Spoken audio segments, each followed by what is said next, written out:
গরিব বন্ধুকে বললাম, কিরে তোর পয়লা বৈশাখের প্ল্যান কি? তখন গরিব বন্ধুর উত্তর শুনে আমি রীতিমতো কোমায় চলে গিয়েছি। পয়লা বৈশাখের কথাই কইবেন না, ওইটা পয়সা আমাদের জন্য পয়লা বৈশাখ, গরিবের লাই কি এর পয়লা বৈশাখ।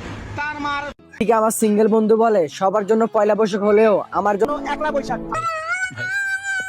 আমার যে বন্ধুর ঘরে ভাবি আছে তারা বলে এসো হে বৈশাখ, এসো এসো।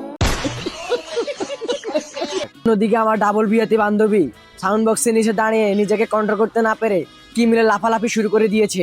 আমার এক চোদনা বন্ধু বিয়ের আগে পয়লা বৈশাখের সময় হে বৈশাখ আমার অন্তরে তোরে লয়া বাজবো বাসা ওই আকাশে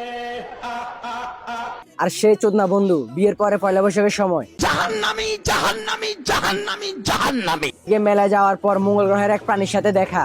গবেষণায় জানা গেছে যে প্রাণীটি ছেলে হলেও ওর ভিতরে মেশিন নেই, ওটাই নাকি লেবেল। অন্যদিকে আমার পটখর বন্ধুকে পয়লা বৈশাখে এক কোনি পট খাওয়ানোর পর লে বন্ধুর অবস্থা শেষে আমার সুন্দরী বান্ধবী যখন আমাকে বলল শুভ নববর্ষ, খুশিতে আত্মহারা হয়ে যা লাঙ্গের আশা করে বাতারে বাচ্চা আঙ্গে ওঠার বয়ফ্রেন্ড ফ্রম লক্ষ্মীপুর।